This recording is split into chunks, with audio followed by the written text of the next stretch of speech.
ਵਾਹਿਗੁਰੂ ਜੀ ਕਾ ਖਾਲਸਾ ਵਾਹਿਗੁਰੂ ਜੀ ਕੀ ਫਤਿਹ। ਮੈਂ ਤੁਹਾਡੀ ਹੋਸਟ ਨੀਲਮ ਕੌਰ ਤੇ ਮੈਂ ਟੀਵੀ 84 ਦੇ ਸਾਰੇ ਦਰਸ਼ਕਾਂ ਤੇ ਸਰੋਤਿਆਂ ਦਾ ਦਿਲੀ ਸਵਾਗਤ ਕਰਦੀ ਹਾਂ ਪ੍ਰੋਗਰਾਮ ਸੱਚੋ ਸੱਚ ਵਿੱਚ, ਜਿਹੜੇ ਇਸ ਪ੍ਰੋਗਰਾਮ ਨਾਲ ਦੇਸ਼ਾਂ ਵਿਦੇਸ਼ਾਂ ਤੋਂ ਜੁੜ ਚੁੱਕੇ ਨੇ। ਪ੍ਰੋਗਰਾਮ ਸੱਚੋ ਸੱਚ ਦੀ ਰੋਏ ਰਵਾਂ ਡਾਕਟਰ ਅਮਰਜੀਤ ਸਿੰਘ ਜੀ ਜ਼ਾਨਾ ਹੀ ਤਰ੍ਹਾਂ ਸਟੂਡੀਓ ਵਿੱਚ ਮੇਰੇ ਨਾਲ ਸ਼ਾਮਲ ਨੇ। ਆਉਣਾ ਮਿਲ ਕੇ ਅੱਜ ਦੇ ਅਹਿਮ ਵਿਸ਼ੇ ਉੱਪਰ ਗੱਲਬਾਤ ਕਰਦੇ ਹਾਂ। ਜੀ ਡਾਕਟਰ ਸਾਹਿਬ ਵਾਹਿਗੁਰੂ ਜੀ ਕਾ ਖਾਲਸਾ ਵਾਹਿਗੁਰੂ ਜੀ ਕੀ ਫਤਿਹ। ਜੀ ਡਾਕਟਰ ਸਾਹਿਬ ਜੀ ਆਇਆਂ ਨੂੰ ਪ੍ਰੋਗਰਾਮ ਸੱਚੋ ਸੱਚ ਵਿੱਚ। ਬਹੁਤ ਮਿਹਰਬਾਨੀ ਜੀ ਡਾਕਟਰ ਸਾਹਿਬ ਅੱਜ 26 ਅਪ੍ਰੈਲ 2019 13 ਵਿਸਾਖ ਨਾਨਕਸ਼ਾਹੀ ਸੰਮਤ 551 ਦਾ ਦਿਨ ਹੈ ਤੇ ਡਾਕਟਰ ਸਾਹਿਬ ਪ੍ਰੋਗਰਾਮ ਸ਼ੁਰੂ ਕਰਨ ਤੋਂ ਪਹਿਲਾਂ ਅਸੀਂ ਆਪਣੇ ਦਰਸ਼ਕਾਂ ਤੇ ਸਰੋਤਿਆਂ ਨੂੰ ਹਮੇਸ਼ਾ ਤਰ੍ਹਾਂ ਦੱਸੀਏ ਵੀਅਰਸ, ਜੇ ਤੁਸੀਂ ਹੱਕ ਸੱਚ ਇਨਸਾਫ ਤੇ ਪਹਿਰਾ ਦਿੰਦਾ ਇੱਕੋ ਇੱਕ ਚੈਨਲ ਟੀਵੀ 84 ਨੂੰ ਦੇਖਣਾ ਚਾਹੁੰਦੇ ਹੋ ਤਾਂ ਤੁਸੀਂ ਦੇਖ ਸਕਦੇ ਹੋ spectrum cable, RCN cable, Bell Fibe cable in Canada, roku, Jadoo box, ਸ਼ਾਵਾ, ਫੇਸਬੁੱਕ ਟੀਵੀ 84 ਦੀ ਐਪ ਰਾਹੀਂ online streaming and IP box ਤੇ ਤੁਸੀਂ ਟੀਵੀ 84 ਨੂੰ ਦੇਖ ਸਕਦੇ ਹੋ। ਵੀਅਰਸ, ਜੇ ਤੁਸੀਂ ਟੀਵੀ 84 ਨਾਲ ਜਾਂ ਪ੍ਰੋਗਰਾਮ ਸੱਚੋ ਸੱਚ ਨਾਲ ਫੇਸਬੁੱਕ ਰਾਹੀਂ ਜੁੜੇ ਹੋ ਤਾਂ ਇਸ ਨੂੰ ਵੱਧ ਤੋਂ ਵੱਧ ਲਾਈਕ ਕਰੋ ਤੇ ਸ਼ੇਅਰ ਕਰੋ ਅਤੇ ਨਾਲ ਹੀ YouTube ਤੇ ਸਬਸਕ੍ਰਾਈਬ ਵੀ ਕਰੋ। Thank you so much. So keep watching TV 84। ਜੀ ਡਾਕਟਰ ਸਾਹਿਬ, ਜਿਸ ਤਰ੍ਹਾਂ ਕਿ ਅਸੀਂ ਇਸ ਹਫਤੇ ਦਾ ਐਂਡ ਵਾਲਾ ਪ੍ਰੋਗਰਾਮ ਕਰਨ ਜਾ ਰਹੇ ਹਾਂ, ਸੋ ਅੱਜ ਫਰਾਈਡੇ ਦਾ ਦਿਨ ਹੈ। ਅਸੀਂ ਚਾਹਾਂਗੇ ਜੋ ਅੱਜ ਦਾ ਪਹਿਲਾ ਅਹਿਮ ਇਸ਼ੂ ਹੈ ਤੁਸੀਂ ਉਸ ਦੇ ਉੱਪਰ ਆਪਣੇ ਵਿਚਾਰ ਦੇ ਦਿਓ। ਜੀ ਡਾਕਟਰ ਸਾਹਿਬ, ਦੇਖੋ ਅਸੀਂ ਕੱਲ ਇੱਕ segment prime minister Imran Khan Pakistan ਦੇ ਉਹਨਾਂ ਦੀ ਈਰਾਨ ਵਿਜ਼ਿਟ ਦੇ ਉੱਤੇ ਕੀਤਾ ਸੀ ਜੀ, ਔਰ ਉਸ ਦੇ ਨਾਲ ਜੁੜਿਆ ਹੋਇਆ ਇੰਡੀਆ ਦਾ ਕੀ ਰੋਲ ਹੈ। ਔਰ ਇਸ ਸਾਰੇ ਦੇ ਵਿੱਚ ਜਿੱਥੇ ਕਿ ਵੈਸੇ ਤਾਂ ਯੂਜੂਅਲੀ ਟ੍ਰਾਇੰਗਲ ਦੀ ਗੱਲ ਹੁੰਦੀ ਹੈ ਕਿ ਜੀ ਅਫਗਾਨਿਸਤਾਨ, ਈਰਾਨ, ਇੰਡੀਆ, ਇਹ ਇੱਕ ਟ੍ਰਾਇੰਗਲ ਆਪਣੇ ਤੌਰ ਤੇ ਆਪਣੇ ਇੰਟਰਸਟ ਲਈ ਕੰਮ ਕਰਦੀ ਰਹੀ। ਫਿਰ ਇੱਧਰ ਚਾਈਨਾ ਪਾਕਿਸਤਾਨ ਦੀ ਸਾਂਝ ਦੀ ਗੱਲ ਰਹੀ, ਪਰ ਇਸ ਵੇਲੇ ਇੱਕ ਤੋਂ ਬਾਅਦ ਇੱਕ ਡਿਵੈਲਪਮੈਂਟ ਉਸ ਖਿੱਤੇ ਦੇ ਵਿੱਚ ਹੀ ਹੋ ਰਹੀ ਹੈ। ਉਹ ਭਾਵੇਂ ਦਹਿਸ਼ਤਗਰਦੀ ਦੇ ਹਵਾਲੇ ਨਾਲ ਹੋਏ, ਜੇ ਅਸੀਂ ਦੇਖਦੇ ਹਾਂ ਕਿ ਕਿਵੇਂ ਪਿਛਲੇ ਵੀਕਐਂਡ ਤੇ ਸ੍ਰੀਲੰਕਾ ਦੀ ਜਿਹੜੀ ਬੜੀ ਦੁਖਦਾਈ ਘਟਨਾ ਚਰਚਿਸ ਜਿਹੜਾ ਉਸ ਦੇ ਵਿੱਚ ਈਸਟਰ ਵਾਲੇ ਦਿਨ ਚਰਚਿਸ ਦੇ ਉੱਤੇ ਅਟੈਕ, ਉਸ ਦੀਆਂ ਅਜੇ ਵੀ ਜਿਹੜੀਆਂ ਨੇ ਕਈ ਪਰਤਾਂ ਖੁੱਲ ਰਹੀਆਂ ਨੇ ਔਰ ਜ਼ਾਹਰ ਹੈ ਵੀ ਅਜੇ ਤੱਕ ਸਰਕਾਰੀ ਪੱਧਰ ਦੇ ਉੱਤੇ ਕੋਈ ਆਫੀਸ਼ੀਅਲ ਸਟੇਟਮੈਂਟ ਇਸ ਲੈਵਲ ਦੀ ਨਹੀਂ ਹੈ ਕਿ ਠੀਕ ਪਿਨ ਪੁਆਇੰਟ ਹੋਏ ਕਿੱਧਰ ਹੈ। ਹਾਲਾਂਕਿ ਅੱਜ ਹੀ ਸ੍ਰੀਲੰਕਾ ਦੇ ਪ੍ਰਾਈਮ ਮਿਨਿਸਟਰ ਨੇ, ਕਿਉਂਕਿ ਇਹ ਗੱਲ ਪਿਛਲੇ ਆਲਮੋਸਟ 4-5 ਦਿਨ ਤੋਂ ਕਹੀ ਜਾ ਰਹੀ ਸੀ, ਖਾਸ ਤੌਰ ਤੇ ਇੰਡੀਅਨ ਮੀਡੀਆ ਔਰ ਗਵਰਨਮੈਂਟ ਆਫੀਸ਼ੀਅਲਸ ਵੱਲੋਂ, ਕਿ ਜੀ ਅਸੀਂ ਪਹਿਲਾਂ ਹੀ ਵਾਰਨ ਕੀਤਾ ਹੋਇਆ ਸੀ ਸ੍ਰੀਲੰਕਾ ਦੀ ਗਵਰਨਮੈਂਟ ਨੂੰ, ਸਾਡੀ ਨੈਸ਼ਨਲ ਇਨਵੈਸਟੀਗੇਟਿਵ ਏਜੰਸੀ ਨੇ ਕੀਤਾ ਸੀ ਕਿ ਇਹ ਹੋਣ ਵਾਲਾ ਹੈ, ਔਰ ਫਿਰ ਵੀ ਇਸ ਤੇ ਕੋਈ ਕਾਰਵਾਈ ਨਹੀਂ ਹੋਈ। ਪਤਾ ਸੀ ਕਿ ਕੀ ਹੋਣਾ ਹੈ। ਹਾਲਾਂਕਿ ਉਹਨਾਂ ਦੇ ਡਿਫੈਂਸ ਸੈਕਟਰੀ ਨੇ ਰਿਜ਼ਾਈਨ ਕਰ ਦਿੱਤਾ ਸੀ, ਲੇਕਿਨ ਅੱਜ ਉਹਨਾਂ ਦੇ ਪ੍ਰਾਈਮ ਮਿਨਿਸਟਰ ਨੇ BBC ਨਾਲ ਗੱਲਬਾਤ ਕਰਦਿਆਂ ਕਿਹਾ ਕਿ ਜੀ ਬਿਲਕੁਲ ਝੂਠ ਹੈ,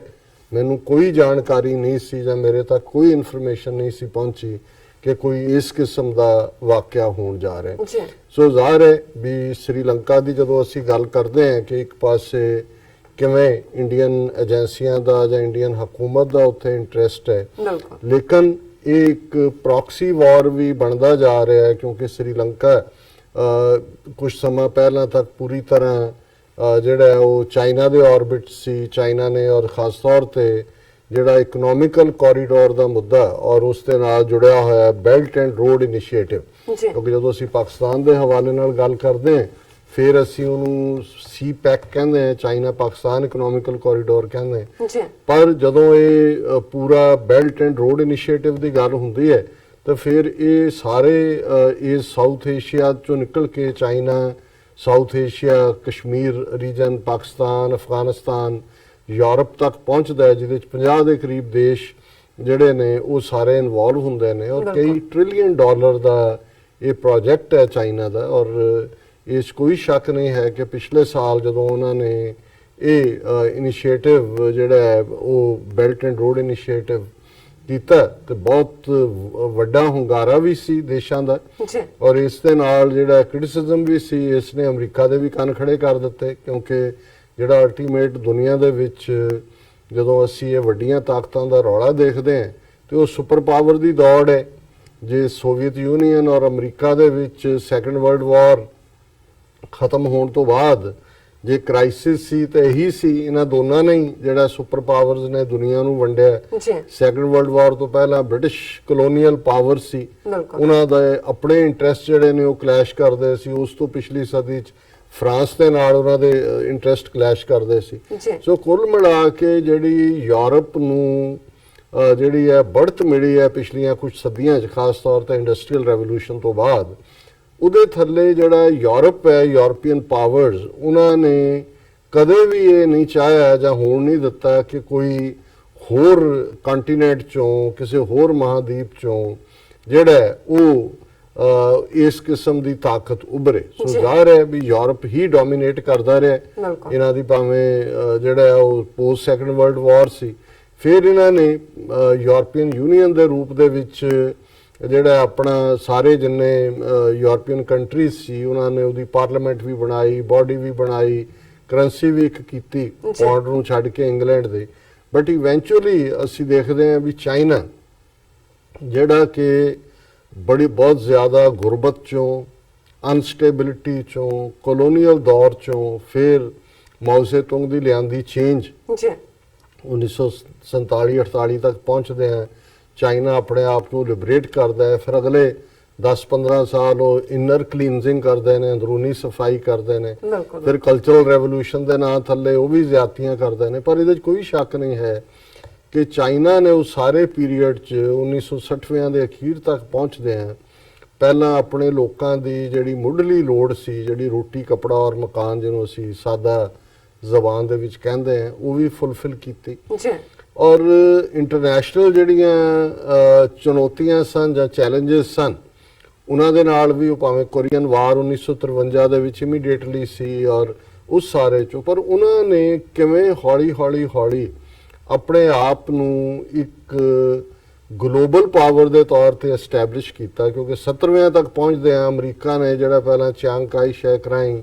ਤਾਈਵਾਨ, ਜਿਹਦਾ ਪਹਿਲਾ ਨਾਮ ਫਾਰਮੂਸਾ ਸੀ, ਉਹਨੂੰ ਬਿਲਡ ਕਰ ਰਿਹਾ ਸੀ। ਉਹਨਾਂ ਨੇ ਰਿਅਲਾਈਜ਼ ਕੀਤਾ ਕਿ ਪੀਪਲਜ਼ ਰਿਪਬਲਿਕ ਆਫ ਚਾਈਨਾ ਇੱਕ ਪਾਵਰ ਬਣ ਚੁੱਕਾ ਹੈ, ਹੁਣ ਇਹਨੂੰ ਡਿਨਾਈ ਨਹੀਂ ਕੀਤਾ ਜਾ ਸਕਦਾ। ਔਰ ਪਾਕਿਸਤਾਨ ਨਾਲ ਅਮਰੀਕਾ ਦੇ ਉਦੋਂ ਚੰਗੇ ਸਬੰਧ ਸੀ ਭੁੱਟੋ ਦੇ ਜ਼ਮਾਨੇ 'ਚ, ਔਰ ਭੁੱਟੋ ਦੇ ਜਿਹੜੇ ਨੇ ਚਾਈਨਾ ਦੇ ਨਾਲ ਵੀ, ਮਾਓ ਸੇ-ਤੁੰਗ, ਚਾਨ ਲਾਈ ਨਾਲ ਚੰਗੇ ਸਬੰਧ ਸੀ। ਸੋ ਉਹਦੇ ਕਨੈਕਸ਼ਨਸ ਰਾਹੀਂ ਰੀਗਨ ਦੇ ਜ਼ਮਾਨੇ 'ਚ ਹੈਨਰੀ ਕਿਸਿੰਜਰ ਸੈਕਟਰੀ ਆਫ ਸਟੇਟ, ਉਹ ਜਿਹੜੇ ਨੇ ਚਾਈਨਾ ਦੇ ਨਾਲ ਅਮਰੀਕਾ ਦੇ ਸਬੰਧ ਜੁੜੇ ਔਰ ਚਾਈਨਾ UN ਸਿਕਿਉਰਿਟੀ ਕੌਂਸਲ ਦਾ ਵੀਟੋ ਵੀਲਡਿੰਗ ਮੈਂਬਰ ਬਣ ਕੇ ਵੀ ਆਇਆ। ਉਦੋਂ ਤੱਕ ਚਾਈਨਾ ਨੇ ਐਟੋਮਿਕ ਪਾਵਰ ਵੀ ਸੀ, ਇਕਨੋਮਿਕਲੀ ਵੀ ਉਹਨਾਂ ਨੇ ਆਪਣੇ ਲੋਕਾਂ ਦੀਆਂ ਮੁੱਢਲੀਆਂ ਲੋੜਾਂ ਪੂਰੀਆਂ ਕਰ ਲਈਆਂ ਸੀ। ਪਰ ਅਸੀਂ ਦੇਖਦੇ ਹਾਂ ਕਿ ਚਾਈਨਾ ਦੀ ਜਿਹੜੀ ਇੱਕ ਵਾਈਬ੍ਰੈਂਟ ਥਿੰਕਿੰਗ ਹੈ, ਔਰ ਜ਼ਾਹਿਰ ਹੈ ਕਿ ਜਦੋਂ ਅਸੀਂ ਸਿਵਲਾਈਜੇਸ਼ਨਸ ਦੀ ਗੱਲ ਕਰਦੇ ਹਾਂ, ਤਹਿਜ਼ੀਬਾਂ ਦੀ ਗੱਲ ਕਰਦੇ ਹਾਂ, ਇਹ ਇੱਕ ਦਿਨ 'ਚ ਨਹੀਂ ਡਿਵੈਲਪ ਹੁੰਦੀਆਂ। ਜੀ ਔਰ ਜਦੋਂ ਈਰਾਨ ਦੇ ਹਵਾਲੇ ਨਾਲ ਪਰਸੋਂ ਮੈਂ ਜਿਹੜੇ ਉਹਨਾਂ ਦੇ ਸਪਿਰਿਚੁਅਲ ਹੈਡ ਨੇ ਆਇਤੁੱਲਾ, ਉਹਨਾਂ ਦੀ ਸਟੇਟਮੈਂਟ ਦਾ ਜ਼ਿਕਰ ਕਰ ਰਿਹਾ ਸੀ ਕਿ ਅਮਰੀਕਾ ਨੇ ਜਿਹੜਾ ਉਹ ਸੈਂਕਸ਼ਨਸ ਹੋਰ ਕੱਸੀਆਂ, 7 ਆਪਣੇ ਫਰੈਂਡਲੀ ਦੇਸ਼ਾਂ ਨੂੰ ਕਿਹਾ ਜੀ 2 ਮਈ ਤੱਕ ਲਾਸਟ ਡੇਟ ਹੈ, ਬੰਦ ਕਰੋ ਈਰਾਨ ਤੋਂ ਜਿਹੜਾ ਆਇਲ ਲੈਣਾ। ਤੇ ਉਹਨੇ ਜਿਹੜੀ ਸਾਰੀ ਸਟੇਟਮੈਂਟ ਦਿੱਤੀ, ਉਹਨਾਂ ਨੇ ਕਿਹਾ ਜੀ ਜਿਹੜਾ ਇਹ ਤੁਸੀਂ ਪਹਿਲਾਂ ਵੀ ਲਾ ਕੇ ਦੇਖ ਲਿਆ ਔਰ ਅਸੀਂ ਆਪਣੇ ਜਾਣਦੇ। ਔਰ ਅਖੀਰ 'ਚ ਉਹਨਾਂ ਨੇ ਕਿਹਾ ਸੀ ਕਿ ਵੀ ਇਹ 5000 ਸਾਲ ਦੀ ਸਾਡੀ ਸਿਵਲਾਈਜੇਸ਼ਨ ਨੇ ਦੱਸਿਆ ਕਿ ਅਸੀਂ ਆਪਣੇ ਫੈਸਲੇ ਆਪ ਕਰਦੇ ਹਾਂ, ਅਸੀਂ ਕਿਸੇ ਤੋਂ ਡਿਕਟੇਟ ਨਹੀਂ ਲੈਂਦੇ ਜਾਂ ਕਿਸੇ ਤੋਂ ਹੁਕਮ ਨਹੀਂ ਲੈਂਦੇ। ਸੋ ਜਿਹੜਾ ਤਹਿਜ਼ੀਬੀ ਭਰੋਸਾ ਹੁੰਦਾ ਹੈ, ਤਹਿਜ਼ੀਬੀ ਕੌਨਫੀਡੈਂਸ ਹੁੰਦਾ ਹੈ, ਉਹ ਇਸ ਚੋਂ ਨਿਕਲਦਾ, ਜਿਨ੍ਹਾਂ ਨੂੰ ਔਰ ਤਹਿਜ਼ੀਬ ਹੁੰਦੀ ਹੈ ਜਿਨ੍ਹਾਂ ਨੂੰ ਆਪਣੀ ਜ਼ਬਾਨ ਦੇ ਉੱਤੇ, ਆਪਣੀ ਜਿਹੜੀ ਲੈਂਗੁਏਜ ਹੈ ਉਸ ਤੇ ਵੀ ਫਖਰ ਹੁੰਦਾ ਹੈ। ਜੇ ਹੁਣ ਪਰਸ਼ੀਅਨ ਦੇ ਹਵਾਲੇ ਨਾਲ ਦੇਖੀਏ ਤਾਂ ਉਹਨਾਂ ਦਾ ਇੱਕ ਆਪਣਾ ਮੁਕਾਮ ਹੈ ਫਾਰਸੀ ਜ਼ਬਾਨ ਦਾ। ਔਰ ਜਿਵੇਂ ਈਰਾਨ ਨੇ ਸਾਰਾ ਪ੍ਰੈਸ਼ਰ ਖਾਸ ਤੌਰ ਤੇ 79 ਤੋਂ ਬਾਅਦ ਝੱਲਿਆ, ਇਹ ਆਪਣੇ ਆਪ ਦੇ ਵਿੱਚ ਹੀ ਦੇਖਣ ਲਈ ਹੈ ਕਿ ਸਾਰੀਆਂ ਸੈਂਕਸ਼ਨਸ ਲੱਗੀਆਂ ਹੋਣ, ਤੁਸੀਂ ਵੇਚ, ਫਿਰ ਵੀ ਉਹਨਾਂ ਨੇ ਆਪਣੇ ਸਿਰ ਦੇ ਉੱਤੇ ਉਸ ਗੱਲ ਨੂੰ ਜਾਰੀ ਰੱਖਿਆ। ਔਰ ਦੂਸਰੇ ਪਾਸੇ ਅਸੀਂ ਦੇਖਦੇ ਹਾਂ ਇਹੀ ਹਾਲ ਚਾਈਨਾ ਦੇ ਹਵਾਲੇ ਨਾਲ। ਜੇ ਅਸੀਂ ਓਲਡ ਸਿਵਲਾਈਜੇਸ਼ਨਸ ਦੀ ਗੱਲ ਕਰੀਏ, ਚਾਈਨਾ ਦੀ ਸਿਵਲਾਈਜੇਸ਼ਨ ਹਿਸਟਰੀ ਦੇ ਵਿੱਚ ਉਹੀ 5-6 ਹਜ਼ਾਰ ਸਾਲ ਤੋਂ ਜ਼ਿਆਦਾ ਪੁਰਾਣੀ, ਜਿਨ੍ਹਾਂ ਨੇ ਦੁਨੀਆ ਨੂੰ ਕਿੰਨੀਆਂ ਕਾਢਾਂ ਦਿੱਤੀਆਂ ਨੇ, ਮੇਰਿਨ ਦਿੱਤੀ ਹੈ, ਉਹਨਾਂ ਨੇ ਕਾਗਜ਼ ਦਿੱਤਾ ਹੈ, ਪ੍ਰਿੰਟਿੰਗ ਪ੍ਰੈਸ ਦਿੱਤਾ ਹੈ, ਗਨ ਪਾਊਡਰ ਦਿੱਤਾ ਹੈ। ਔਰ ਉਸ ਸਭ ਦੇ ਨਾਲ ਜਿਹੜੀ ਜਦੋਂ ਮੈਂ ਵਾਈਬ੍ਰੈਂਟ ਥਿੰਕਿੰਗ ਦੀ ਗੱਲ ਕੀਤੀ, ਦੁਨੀਆ ਦੇ ਉਹ ਥਿੰਕਰ, ਉਹਨਾਂ ਦੇ ਵਿੱਚ ਉਹ ਕਨਫਿਊਸ਼ੀਅਸ ਹੋਏ ਔਰ ਬਾਅਦ ਦੇ ਵਿੱਚ ਬੇਸ਼ੱਕ ਬੁੱਧ ਹੈ ਤਾਂ ਉਹ ਵੀ ਉਸੇ ਰੇਸ ਦਾ ਸੀ, ਮੰਗੋਲ ਰੇਸ ਦਾ ਪੈਦਾ, ਉਹ ਅੱਜ ਜਿਹੜਾ ਨੇਪਾਲ ਦੇ ਵਿੱਚ ਹੈ, ਕਪਲਵਸਤੂ ਉੱਥੇ ਹੋਇਆ। ਪਰ ਬੁੱਧਿਜ਼ਮ ਵੀ 2500 ਸਾਲ ਪਹਿਲਾਂ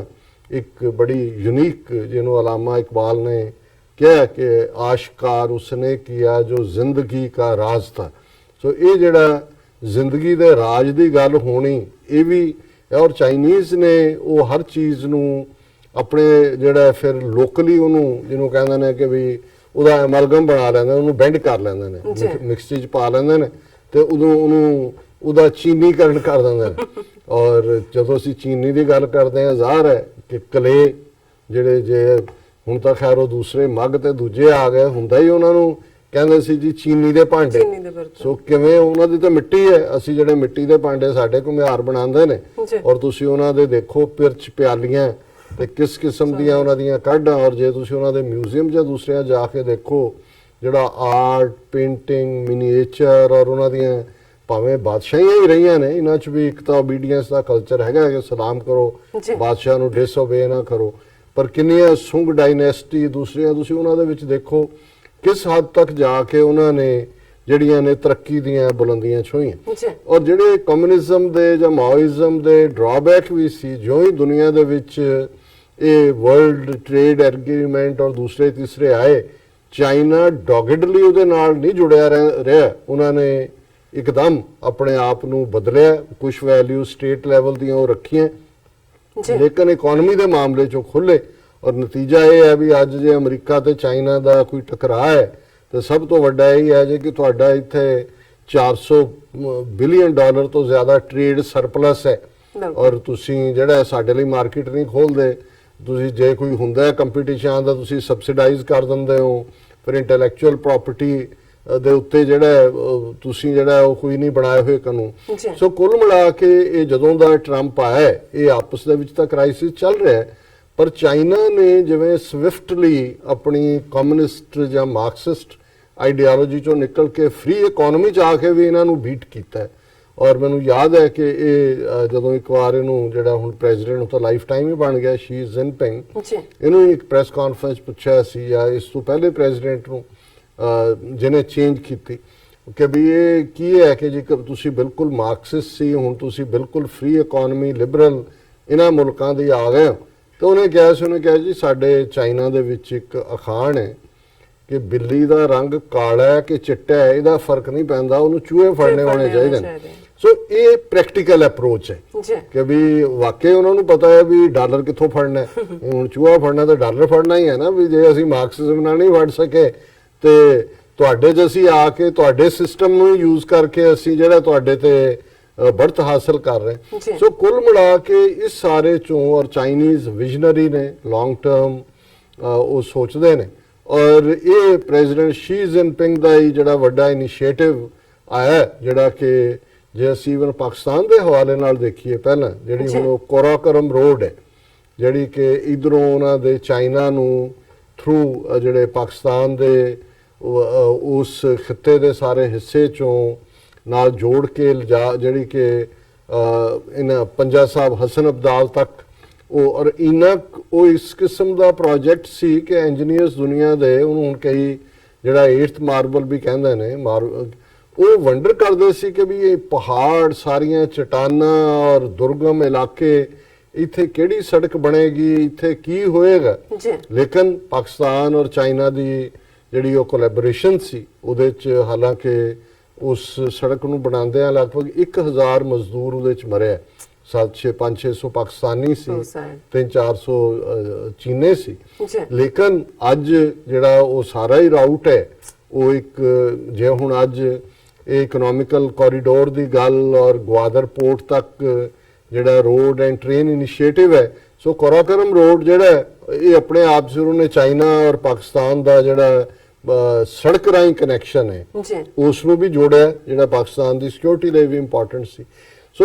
ਪਿਛਲੇ ਸਾਲ ਜਦੋਂ ਚਾਈਨਾ ਨੇ ਇਹ ਆਪਣਾ ਸਾਰਾ ਅਨਫੋਲਡ ਕੀਤਾ, ਜਿਹੜਾ ਇਕਨੋਮਿਕਲ ਕੋਰੀਡੋਰ ਦੇ ਮੁੱਦੇ ਨੂੰ ਲੈ ਕੇ, ਜਿਹੜਾ ਉਹਨਾਂ ਦਾ basically belt and road initiative ਸੀ, ਸੋ ਅਮਰੀਕਾ ਨੇ ਵਿਰੋਧ ਕੀਤਾ, ਇੰਡੀਆ ਨੇ ਵੀ ਰੌਲਾ ਪਾਤਾ। ਹੁਣ ਇੰਡੀਆ ਦਾ ਕਿਉਂਕਿ ਅਸੀਂ ਕਾਰਾਕੋਰਮ ਰੋਡ ਦਾ ਜ਼ਿਕਰ ਕਰ ਰਹੇ ਹਾਂ, ਸੋ ਜ਼ਾਹਰ ਹੈ ਕਿ ਉਹਦੇ 'ਚ ਉਹ ਇਲਾਕੇ ਨੇ ਜਿਹੜੇ ਜੰਮੂ ਕਸ਼ਮੀਰ ਦੇ ਇਲਾਕੇ ਨੇ, ਔਰ ਉਸ ਨੂੰ ਇੰਡੀਆ ਨੇ ਆਬਜੈਕਟ ਕੀਤਾ ਕਿ ਜੀ ਇਹ ਜਿਹੜਾ ਪਾਕਿਸਤਾਨ ਨੇ ਜਿਹੜਾ ਕਸ਼ਮੀਰ ਦਾ ਇਲਾਕਾ ਸੀ ਉਹ ਉਹਨਾਂ ਨੂੰ ਦਿੱਤਾ ਹੈ। ਔਰ ਕਿਉਂਕਿ ਇਕਨੋਮਿਕਲ ਕੋਰੀਡੋਰ ਜਿਵੇਂ ਇਹ ਕਹਿੰਦੇ ਨੇ ਕਿ ਵੀ ਉਹਨਾਂ ਦੇ ਪਾਕਿਸਤਾਨ ਆਕੂਪਾਈਡ ਕਸ਼ਮੀਰ ਦੇ ਇਲਾਕੇ 'ਚੋਂ ਗੁਜ਼ਰਦਾ ਹੈ, ਔਰ ਉਹ ਚਾਈਨਾ ਦੀ ਉਹਦੇ 'ਚ ਹੈ ਔਰ ਅਸੀਂ ਕਸ਼ਮੀਰ ਨੂੰ ਅਟੁੱਟ ਅੰਗ ਮੰਨਦੇ, ਸੋ ਅਸੀਂ ਜਿਹੜਾ ਇਸ ਦੇ ਵਿੱਚ ਹਿੱਸਾ ਨਹੀਂ ਲੈਣਾ। ਅਮਰੀਕਾ ਨੂੰ ਲੱਗਦਾ ਵੀ ਸਾਡਾ ਜਿਹੜਾ ਸੁਪਰ ਪਾਵਰ ਸਟੇਟਸ ਹੈ, ਜਿਹੜਾ ਕਿ ਇਹਨਾਂ ਨੇ ਵੀ ਸਮਝ ਲਿਆ ਸੋਵੀਅਤ ਯੂਨੀਅਨ ਵਾਂਗ ਵੀ ਅਸੀਂ ਹਮੇਸ਼ਾ ਰਹਿਣਾ, ਜਿਵੇਂ ਅੰਗਰੇਜ਼ ਸਮਝਦੇ ਸੀ ਕਿ ਵੀ ਸਾਡੇ ਰਾਜ ਸੂਰਜ ਨਹੀਂ ਡੁੱਬਦਾ ਤੇ ਸਾਨੂੰ ਕੌਣ ਇਸ ਪਲੈਨਟ ਤੋਂ ਕਦੇ ਜਿਹੜਾ ਉਹ ਥਰਡ ਰੇਟ ਪਾਵਰ ਬਣਾ ਸਕਦਾ। ਅੱਜ ਇੰਗਲੈਂਡ ਦਾ ਹਾਲ ਦੇਖ ਲਓ, ਸੋਵੀਅਤ ਯੂਨੀਅਨ ਤਾਂ ਗਾਇਬ ਹੀ ਹੋ ਗਿਆ। ਸੋ ਲੇਕਿਨ ਇਹਦੇ ਬਾਵਜੂਦ ਚਾਈਨਾ ਨੇ ਜਦੋਂ ਪਿਛਲੇ ਸਾਲ ਇਸ ਨੂੰ ਅਨਫੋਲਡ ਕੀਤਾ, ਸੋ ਜ਼ਾਹਰ ਹੈ ਕਿ ਬੜਾ ਕਾਮਯਾਬ 150 ਤੋਂ ਜ਼ਿਆਦਾ ਦੇਸ਼ਾਂ ਦੇ ਹਾਈ ਲੈਵਲ ਡੈਲੀਗੇਸ਼ਨ ਆਏ ਔਰ ਪਾਕਿਸਤਾਨ ਦੇ ਜਿਹੜੇ ਨੇ ਉਸ ਪੀਰੀਅਡ ਦੇ ਵਿੱਚ ਵੀ, ਕਿਉਂਕਿ ਪਾਕਿਸਤਾਨ ਦੇ ਤਾਂ ਇਹਦੇ ਚੋਂ ਵੀ ਜਿਹੜਾ ਮਲਟੀ ਟ੍ਰਿਲੀਅਨ ਡਾਲਰ ਪ੍ਰੋਜੈਕਟ ਹੈ, 60 ਬਿਲੀਅਨ ਡਾਲਰ ਜਿਹੜਾ ਪਿਛਲੇ ਸਾਲ ਸੀ, ਉਹ ਚਾਈਨਾ ਪਾਕਿਸਤਾਨ ਇਕਨੋਮਿਕਲ ਕੋਰੀਡੋਰ ਲਈ, ਔਰ ਉਹਦੇ ਵਿੱਚ ਗਵਾਦਰ ਪੋਰਟ ਦਾ ਫੰਕਸ਼ਨਲ ਹੋਣਾ ਪਾਕਿਸਤਾਨ ਦੇ ਲਈ ਫਿਊਚਰ ਦੇ ਵਿੱਚ ਰੈਵਨਿਊ ਔਰ ਦੂਸਰਾ ਵੀ ਜਨਰੇਟ ਕਰਨੇ। ਹਾਲਾਂਕਿ ਇਹ ਕੋਰਸ ਪਾਕਿਸਤਾਨ ਲਈ ਸੌਖਾ ਨਹੀਂ ਰਿਹਾ। ਜਦੋਂ ਅੱਜ ਅਸੀਂ IMF ਇੰਟਰਨੈਸ਼ਨਲ ਮੋਨੀਟਰੀ ਫੰਡ ਦੀਆਂ ਰੈਸਟ੍ਰਿਕਸ਼ਨਸ ਦੇਖ ਰਹੇ ਹਾਂ ਔਰ ਨੈਗੋਸ਼ੀਏਸ਼ਨ ਚੱਲ ਰਹੀ ਹੈ, ਲੇਕਿਨ ਇਹਦੇ ਬਾਵਜੂਦ ਕਿਸੇ ਕੰਢੇ ਨਹੀਂ ਲੱਗ ਰਹੀ, ਕਿਉਂਕਿ ਜ਼ਾਹਰ ਹੈ ਕਿ ਚਾਈਨਾ ਦੇ ਕੋਲ ਪੈਸਾ ਹੈ। ਉਹਨਾਂ ਦੀ ਜਿਹੜੀ ਹੈ ਵਰਲਡ ਟ੍ਰੇਡ ਆਰਗੇਨਾਈਜੇਸ਼ਨ ਦੇ ਥੱਲੇ ਵੀ ਬਹੁਤ ਸਾਰੀਆਂ ਬੇਸ਼ੱਕ ਅਮਰੀਕਨ ਕੰਪਨੀਆਂ ਦੀ ਇਨਵੈਸਟਮੈਂਟ ਚਾਈਨਾ ਦੇ ਵਿੱਚ ਹੈ। ਸੋ ਜਦੋਂ ਹੁਣ ਇਹ ਇਕਨੋਮਿਕਲ ਕੋਰੀਡੋਰ ਈਵਨ ਪਾਕਿਸਤਾਨ ਦੇ ਹਵਾਲੇ ਨਾਲ ਜਾਂ ਉਸ ਤੋਂ ਪਹਿਲਾਂ ਜਿਹੜਾ ਇੱਕ ਬੈਡ ਪ੍ਰੈਸੀਡੈਂਟ ਸੈੱਟ ਹੋਇਆ, ਜਿਹਦੇ ਕਰਕੇ ਛੋਟੇ ਦੇਸ਼ ਥੋੜੇ ਘਬਰਾਏ ਵੀ, ਪਾਕਿਸਤਾਨ ਦੇ ਵੀ ਇੱਕ ਤਬਕੇ 'ਚ ਘਬਰਾਹਟ ਹੈ ਕਿ ਸ੍ਰੀਲੰਕਾ ਵੀ ਇਸ ਕੋਰੀਡੋਰ ਦਾ ਹਿੱਸਾ ਸੀ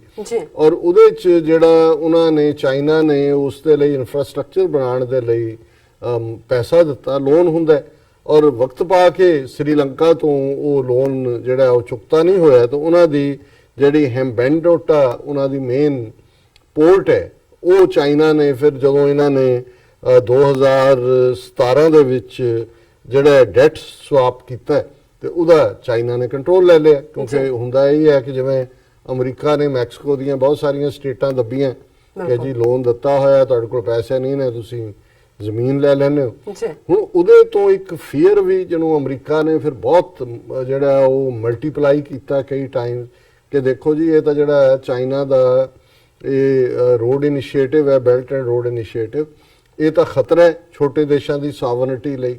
ਔਰ ਇਹ ਤਾਂ ਇਹ ਹੈ ਵੀ ਹੌਲੀ ਹੌਲੀ ਇਹ ਜਿਹੜਾ ਕਰਜ਼ਾ ਦੇਣਗੇ ਜਿਹੜਾ ਉਹਦਾ ਵਾਪਸ ਨਹੀਂ ਹੋਣਾ ਔਰ ਉਹਨਾਂ ਤੇ ਕਬਜ਼ਾ ਕਰ ਲੈਣਗੇ। ਹਾਲਾਂਕਿ ਰੀਅਲ ਫੀਅਰ ਤਾਂ ਇਹ ਹੈ ਕਿ ਵੀ ਇਹ ਸਾਨੂੰ ਬੀਟ ਕਰਨਗੇ ਔਰ ਅਲਟੀਮੇਟਲੀ ਜਿਵੇਂ ਪ੍ਰੈਡਿਕਸ਼ਨਸ ਨੇ ਕਿ ਚਾਈਨਾ ਭਾਵੇਂ ਅਜੇ ਅਮਰੀਕਾ ਇੱਕ ਵੱਡੀ ਪਾਵਰ ਹੈ, ਸ਼ਾਇਦ ਅਗਲੇ 40 ਸਾਲ 'ਚ ਵੀ ਇਹਨਾਂ ਨੂੰ ਬਹੁਤਾ ਫਰਕ ਨਾ ਪਏ, ਪਰ ਇਹ ਤਾਂ ਕਈ ਸੌ ਸਾਲ ਦਾ ਸੋਚਦੇ ਨੇ ਕਿ ਵੀ ਕੀ ਹੈਗਾ।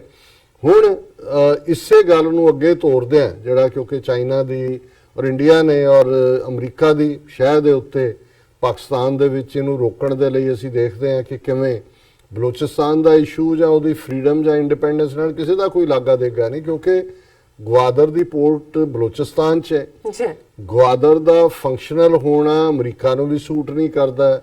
ਇੰਡੀਆ ਨੂੰ ਵੀ ਨਹੀਂ ਕਰਦਾ ਔਰ ਅਨਫੋਰਚੂਨੇਟਲੀ ਈਵਨ ਈਰਾਨ ਵੀ ਜਿਹੜਾ ਇੰਡੀਆ ਦੇ ਨਾਲ ਉਹ ਭਾਗੀਦਾਰ ਚਾਬਹਾਰ ਪੋਰਟ ਦਾ ਸਾਰਾ ਇਸ਼ੂ ਦੇ ਚੋਂ ਹੀ ਨਿਕਲਿਆ, ਇੰਡੀਆ ਉਹਦੇ 'ਚ ਭਾਗੀਦਾਰ ਬਣਿਆ ਹੈ। ਔਰ ਇਹੀ ਕਾਰਨ ਹੈ ਕਿ ਬਲੋਚਿਸਤਾਨ ਦੇ ਵਿੱਚ ਜਿਹੜੀਆਂ ਦਹਿਸ਼ਤਗਰਦੀ ਦੀਆਂ ਕਾਰਵਾਈਆਂ ਨੇ ਉਹ ਬਰਾਬਰ ਜਾਰੀ ਰਹੀਆਂ ਔਰ ਇਮਰਾਨ ਖਾਨ ਉਹਨਾਂ ਦੀ ਵਿਜ਼ਿਟ ਵੇਲੇ ਇੱਕ ਮੇਨ ਮੁੱਦਾ ਇਹ ਵੀ ਸੀ। ਹੁਣ ਕੁਲਭੂਸ਼ਣ ਯਾਦਵ ਵੀ ਈਰਾਨ ਤੋਂ ਹੀ ਵੜਿਆ, ਪਾਸਪੋਰਟ ਵੀ ਉਹਦੇ ਕੋਲ ਈਰਾਨੀ ਸੀ। ਇਸੇ ਤਰ੍ਹਾਂ ਪਿਛਲੇ ਦਿਨਾਂ 'ਚ ਜਿਹੜੇ 15-16 ਬੰਦੇ ਬੱਸ 'ਚੋਂ ਕੱਢ ਕੇ ਮਾਰੇ ਪਾਕਿਸਤਾਨੀ ਫੌਜ ਔਰ ਨੇਵੀ ਦੇ ਸੀ ਅਫੀਸ਼ੀਅਲ, ਉਹ ਵੀ ਜਿਹੜੇ ਦਹਿਸ਼ਤਗਰਦ ਨੇ ਉਹ ਈਰਾਨ 'ਚੋਂ ਆਏ। ਸੋ ਕੁੱਲ ਮਿਲਾ ਕੇ ਗਵਾਦਰ ਪੋਰਟ ਅਮਰੀਕਾ ਵੀ ਨਹੀਂ ਚਾਹੁੰਦਾ ਕਿਉਂਕਿ ਇੰਡੀਆ ਨੂੰ ਵੀ ਲੱਗਦਾ ਵੀ ਕਰਾਚੀ ਪੋਰਟ ਤੋਂ ਬਾਅਦ ਕਰਾਚੀ ਦਾ ਤਾਂ ਨੇਵਲ ਬਲੌਕੇਡ ਕਰ ਸਕਦੇ ਨੇ, ਜਿਹੜੀ ਪਹਿਲਾਂ ਇਹਨਾਂ ਨੇ ਕੋਸ਼ਿਸ਼ ਕੀਤੀ 65 ਵੇਲੇ ਵੀ ਬਾਅਦ 'ਚ ਵੀ, ਪਰ ਗਵਾਦਰ ਦੇ ਨਾਲ ਆਲਟਰਨੇਟ ਰੂਟ ਹੈ ਔਰ ਗਵਾਦਰ ਚਾਈਨਾ ਦੇ ਲਈ ਵੀ ਅਹਿਮ ਹੋ ਜਾਂਦਾ। ਸੋ ਕੁੱਲ ਮਿਲਾ ਕੇ ਜਦੋਂ ਅਸੀਂ ਇਹ ਦੇਖਦੇ ਹਾਂ ਕਿ ਸ੍ਰੀਲੰਕਾ 'ਚ ਕੀ ਚੱਲ ਰਿਹਾ ਹੈ, ਬਲੋਚਿਸਤਾਨ 'ਚ ਕੀ ਚੱਲ ਰਿਹਾ ਹੈ ਜਾਂ ਈਵਨ ਕਰਤਾਰਪੁਰ ਕੋਰੀਡੋਰ ਦੇ ਹਵਾਲੇ ਨਾਲ ਇਹਨਾਂ ਦੀ ਕੀ ਤਕਲੀਫ ਹੈ, ਇਹ ਸਾਡੇ ਇੰਡੀਅਨ ਆਕੂਪਾਈਡ ਪੰਜਾਬ ਨੂੰ ਉਸ ਇੰਟਰਨੈਸ਼ਨਲ ਟ੍ਰੇਡ ਮੈਪ ਤੇ ਨਹੀਂ ਲਿਆਉਣਾ ਚਾਹੁੰਦੇ ਜਿਹੜਾ ਕਿ ਚਾਈਨਾ ਦਾ ਅਲਟੀਮੇਟ ਡ੍ਰੀਮ ਵੀ ਹੈ। ਜੇ ਚਾਈਨੀਜ਼ ਐਂਬੈਸਡਰ ਇੰਡੀਆ 'ਚ ਅਟਾਰੀ ਆਉਂਦਾ ਹੈ ਔਰ ਕਰਤਾਰਪੁਰ ਕੋਰੀਡੋਰ ਨੂੰ ਵੈਲਕਮ ਕਰਦੇ ਨੇ ਔਰ ਉਹ ਅੰਮ੍ਰਿਤਸਰ, ਲਾਹੌਰ ਔਰ ਇਹ ਸਾਰੇ ਕੋਰੀਡੋਰ ਦੀ ਗੱਲ ਕਰਦੇ ਨੇ। ਸੋ ਇਸ ਸਾਰੇ ਨਾਲ ਬਹੁਤ ਕੁਝ ਜੁੜਿਆ ਹੋਇਆ ਜੀ। ਪਰ ਮੈਂ ਜਿਹੜਾ ਇਸ਼ੂ ਦੀ ਗੱਲ ਦੇ ਨਾਲ ਬੈਕਗ੍ਰਾਉਂਡ ਕਾਫੀ ਮੈਂ ਡਿਸਕਸ ਕਰ ਲਈ ਹੈ। ਬਿਲਕੁਲ। ਚਾਈਨਾ ਦੇ ਵਿੱਚ ਆਲਰੇਡੀ ਬੀਜਿੰਗ 'ਚ ਜਿਹੜੀ ਉਹਨਾਂ ਦੀ ਸੈਕੰਡ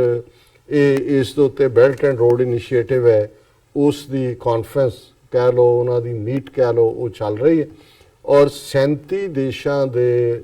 ਹੈਡ ਆਫ ਸਟੇਟ ਜਿਨ੍ਹਾਂ 'ਚ ਉਹਨਾਂ ਦੇ ਪ੍ਰੈਜ਼ੀਡੈਂਟ ਪ੍ਰਾਈਮ ਮਿਨਿਸਟਰ ਨੇ ਉਹਨਾਂ ਨੇ ਉਹਨਾਂ 'ਚ ਸ਼ਮੂਲੀਅਤ ਕੀਤੀ ਹੈ, ਜਿਨ੍ਹਾਂ ਦੇ ਵਿੱਚ ਇਮਰਾਨ ਖਾਨ ਹੁਣ ਈਰਾਨ ਤੋਂ ਬਾਅਦ ਬੀਜਿੰਗ ਗਏ ਹੋਏ ਨੇ। ਇਹਨਾਂ ਦੇ ਵਿੱਚ ਮਿਆਂਮਾਰ ਦੀ ਸੂ ਔਂਗ ਪ੍ਰੈਜ਼ੀਡੈਂਟ, ਉਹ ਵੀ ਉੱਥੇ ਮੌਜੂਦ ਹੈ ਜੀ। ਔਰ ਇਸ ਦੇ ਨਾਲ ਨਾਲ ਜਿਹੜੇ ਇੰਡੀਆ ਨੇ ਔਰ ਅਮਰੀਕਾ ਨੇ ਪੂਰੀ ਤਰ੍ਹਾਂ ਉਹਦਾ ਬਾਈਕਾਟ ਕੀਤਾ। ਲੇਕਿਨ ਇਹਦੇ ਬਾਵਜੂਦ 37 ਹੈਡ ਆਫ ਦਾ ਸਟੇਟ ਔਰ 150 ਦੇਸ਼ਾਂ ਦੇ ਹਾਈ ਪਾਵਰ ਡੈਲੀਗੇਸ਼ਨ ਆਏ ਨੇ। ਸੋ ਜੇ ਅਸੀਂ UN ਦੇ 192-93 ਦੇਸ਼ਾਂ ਦੀ ਗੱਲ ਕਰੀਏ ਤੇ ਆਲਰੇਡੀ 150 ਦੇਸ਼ ਜਿਹੜੇ ਨੇ ਉਹ ਔਨ ਬੋਰਡ ਨੇ ਔਰ ਇਸ ਸਾਰੇ ਦੇ ਵਿੱਚ ਜਿਹੜਾ ਜਿਨ੍ਹਾਂ ਨੇ ਆਪਣੇ ਡੈਲੀਗੇਟ ਭੇਜੇ ਨੇ ਉਹਨਾਂ 'ਚ ਰਸ਼ੀਆ ਵੀ ਹੈ। ਰਸ਼ੀਆ ਦਾ ਤਾਂ ਪ੍ਰੈਜ਼ੀਡੈਂਟ ਆਇਆ ਪੁਤਿਨ, ਪਾਕਿਸਤਾਨ ਦੇ ਨੇ, ਨੇਪਾਲ ਵੀ ਹੁਣ ਚਾਈਨਾ ਦੇ ਆਰਬਿਟ 'ਚ ਹੈ ਔਰ ਐਨ ਇਸ ਸ਼ੁਰੂ ਹੋਣ ਤੋਂ ਪਹਿਲਾਂ ਸ਼ੀ ਜਿਨਪਿੰਗ ਨੇ ਉਹਨੂੰ ਐਡਰੈਸ ਵੀ ਕੀਤਾ ਔਰ ਇਧਰ ਟਰੰਪ ਨੇ ਇਹ ਅਨਾਉਂਸ ਕੀਤਾ ਕਿ ਬਹੁਤ ਜਲਦੀ ਚਾਈਨੀਜ਼ ਪ੍ਰੀਮੀਅਰ ਜਿਹੜੇ ਸ਼ੀ ਜਿਨਪਿੰਗ ਨੇ ਉਹ ਵਾਈਟ ਹਾਊਸ ਆ ਰਹੇ ਨੇ, ਅਮਰੀਕਾ ਦੇ ਦੌਰੇ ਤੇ ਆ ਰਹੇ ਨੇ। ਸੋ ਇਸ ਤੋਂ ਇਹ ਲੱਗਦਾ ਹੈ ਕਿ ਵੀ ਜਿਹੜਾ ਇਹਨਾਂ ਦੀ ਆਪਸੀ ਟਿਫ ਸੀ ਉਹਦੇ 'ਚ ਕੋਈ ਨਾ ਕੋਈ ਜਿਹੜਾ ਉਹ ਮਿਡਲ ਵੇ ਨਿਕਲੇ, ਕਿਉਂਕਿ ਜਿਹੜੀ ਸ਼ੀ ਜਿਨਪਿੰਗ ਦੀ ਸਪੀਚ ਵੀ ਹੈ, ਭਾਵੇਂ ਇਸ ਵਾਰ ਉਹਨਾਂ ਨੇ ਕੋਈ ਨਵੀਂ ਮਨੀ ਪੰਪ ਨਹੀਂ ਕੀਤੀ ਇਸ ਇਨੀਸ਼ੀਏਟਿਵ, ਪਰ ਜਿਹੜੇ ਕੁਝ ਕੰਸਰਨ ਸੀ ਅਮਰੀਕਾ ਦੇ, ਮੇਰਾ ਖਿਆਲ ਹੈ ਵੀ ਉਹ they have been taken care of, ਕਿਉਂਕਿ 4-5 ਨੁਕਤੇ ਜਿਹੜੇ ਉਹਨਾਂ ਦੀ ਸਪੀਚ ਦੇ ਸੀ ਕਿ ਉਹਨਾਂ ਨੇ ਇਹ ਕਿਹਾ ਕਿ ਜੀ ਅਸੀਂ ਜਿਹੜੀਆਂ ਸਬਸਿਡੀਜ਼ ਨੇ ਉਹਨਾਂ ਨੂੰ ਐਬੋਲਿਸ਼ ਕਰਾਂਗੇ, ਜਿਹੜੇ ਫੇਅਰ ਕੰਪੀਟੀਸ਼ਨ ਦੇ ਰਸਤੇ 'ਚ ਰੁਕਾਵਟ ਬਣੀਆਂ ਹੋਈਆਂ ਸੀ ਔਰ ਫਿਰ ਉਹਨਾਂ ਨੇ ਕਿਹਾ ਕਿ ਵੀ ਅਸੀਂ ਜਿਹੜੀ ਫੋਰਸਡ ਟੈਕਨੋਲੋਜੀ ਟ੍ਰਾਂਸਫਰ ਹੈ ਇਸ ਨੂੰ ਪ੍ਰੋਹਿਬਿਟ ਕਰਾਂਗੇ ਔਰ ਜਿਹੜੇ ਉਹਨਾਂ ਦੇ ਲੈਜਿਟਿਮੇਟ ਰਾਈਟ ਔਰ ਇੰਟਰਸਟ ਨੇ ਫੋਰਨ ਓਨਰਸ ਦੇ ਇੰਟੈਲੈਕਚੁਅਲ ਪ੍ਰਾਪਰਟੀ ਰਾਈਟ ਉਹਨਾਂ ਨੂੰ ਅਸੀਂ ਪ੍ਰੋਟੈਕਟ ਕਰਾਂਗੇ। ਫਿਰ ਉਹਨਾਂ ਨੇ ਕਿਹਾ ਜੀ ਕਿ ਵੀ ਅਸੀਂ ਜਿਹੜੇ foreign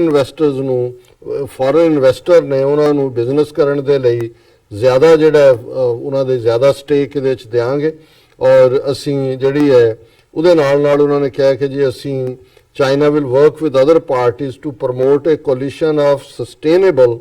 cities and an international coalition for green development under Belt and Road Initiative। ਔਰ ਇਹ ਵੀ ਉਹਨਾਂ ਨੇ ਕਿਹਾ ਜੀ ਕਿ ਅਗਲੇ 5 ਸਾਲਾਂ ਦੇ ਵਿੱਚ ਅਸੀਂ 10,000 ਤੋਂ ਜ਼ਿਆਦਾ ਹੋਰ ਆਰਗੇਨਾਈਜੇਸ਼ਨਸ ਔਰ ਇੰਟਰਨੈਸ਼ਨਲ ਬਾਡੀਜ਼ ਉਹਨਾਂ ਨੂੰ ਇਹ ਸਾਰੇ ਦੇ ਵਿੱਚ ਇਨਵੋਲਵ ਕਰਾਂਗੇ ਔਰ ਟੈਰਿਫ ਰੇਟਸ ਨੂੰ ਲੋ ਕਰਨਾ ਔਰ ਆਪਣੀ ਮਾਰਕੀਟ ਨੂੰ ਓਪਨ ਕਰਨਾ, ਕੁਆਲਿਟੀ ਪ੍ਰੋਡਕਟਸ ਜਿਹੜੇ ਨੇ ਤਾਂ ਕਿ ਦੁਨੀਆ ਨੂੰ ਮਿਲ ਸਕਣ।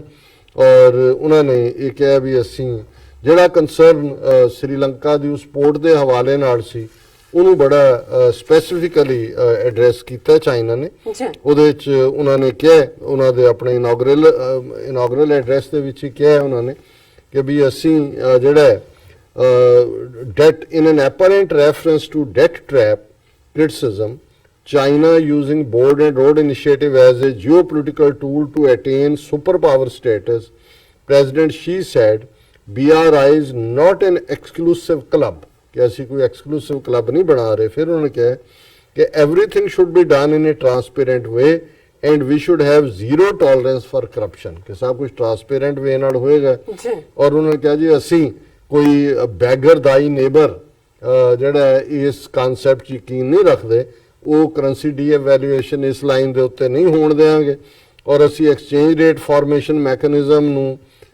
ਜਿਹੜਾ ਇੰਪਰੂਵ ਕਰਾਂਗੇ ਤਾਂ ਕਿ ਜਿਹੜਾ ਰੀਜ਼ਨੇਬਲ ਔਰ ਬੈਲੈਂਸ ਲੈਵਲ ਦੇ ਉੱਤੇ ਇਹ ਗੱਲਬਾਤ ਰਹੇ। ਔਰ ਅਖੀਰ 'ਚ ਉਹਨਾਂ ਨੇ ਕਿਹਾ ਕਿ ਵੀ joint building of the belt and road has opened up new space for the world's economic growth and it has also created a new platform to boost international trade and investment, expanded new practices to optimize global economic governance and made new contributions to improving people's well-being in all countries और sustainable financing ਦੀ ਗੱਲ ਕੀਤੀ। ਸੋ ਮੈਂ ਸਮਝਦਾ ਵੀ ਇਹਦੇ ਨਾਲ ਜਿੱਥੇ ਪਾਕਿਸਤਾਨ ਦੇ prime minister Imran Khan ਹੋਰਾਂ ਨੇ ਐਡਰੈਸ ਕੀਤਾ, ਉਹਨਾਂ ਨੇ ਜਿਹੜਾ ਹੈ ਕਿ ਵੀ ਚਾਈਨਾ ਦੇ ਨਾਲ ਜਿਹੜੀ ਸਾਡੀ ਦੋਸਤੀ ਔਰ ਸਾਂਝ ਹੈ ਉਹ ਹਿਮਾਲਿਆ ਤੋਂ ਉੱਚੀ, ਸਮੁੰਦਰ ਤੋਂ ਡੂੰਘੀ ਔਰ ਟਾਈਮ ਟੈਸਟਡ ਆਲ ਵੈਦਰ ਸਾਡਾ ਫਰੈਂਡ ਹੈ ਔਰ ਅਸੀਂ ਇਹ ਸਮਝਦੇ ਹਾਂ ਵੀ ਇਸ ਵੇਲੇ ਇਹ ਬੂਸਟ ਬੜਾ ਜ਼ਰੂਰੀ ਵੀ ਸੀ ਪਾਕਿਸਤਾਨ ਦੇ ਲਈ। ਬੇਸ਼ੱਕ ਇਹ ਦੂਸਰੀ ਵਿਜ਼ਿਟ ਹੈ ਜਦੋਂ ਦੇ ਇਮਰਾਨ ਖਾਨ ਪਾਵਰ 'ਚ ਆਏ ਨੇ, ਪਹਿਲਾਂ ਉਹ ਲਾਸਟ ਈਅਰ ਗਏ, ਲੇਕਿਨ ਇਸ ਪੀਰੀਅਡ 'ਚ ਈਰਾਨ ਤੋਂ ਬਾਅਦ ਉੱਥੇ ਜਾਣ ਦਾ ਔਰ ਉਹਦੇ ਜਿਹੜਾ ਚਾਈਨਾ ਨੇ ਇਹ, ਕਿਉਂਕਿ ਪਾਕਿਸਤਾਨ 'ਚ ਵੀ ਇੱਕ ਤਬਕਾ ਜਿਹੜਾ ਇਸ ਗੱਲ ਦਾ ਵਿਰੋਧ ਵੀ ਕਰ ਰਿਹਾ ਸੀ ਕਿ ਵੀ ਇਹ ਨਾ ਹੋਏ ਵੀ ਅਸੀਂ ਚਾਈਨਾ ਕਰਦੇ ਉਹਨਾਂ ਤੋਂ ਲੋਨ ਲੈ ਰਹੇ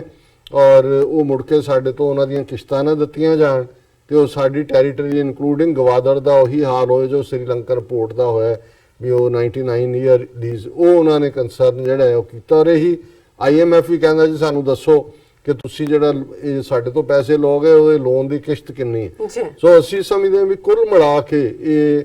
ਸਾਡਾ ਇੰਟਰਸਟ ਉਸ ਖਿੱਤੇ ਦੇ ਵਿੱਚ ਹੈ ਹੀ ਹੈ ਕਿ ਵੀ ਅਲਟੀਮੇਟਲੀ ਇਹ ਜਿਹੜਾ ਇਕਨੋਮਿਕਲ ਕੋਰੀਡੋਰ ਹੈ ਔਰ ਇਹ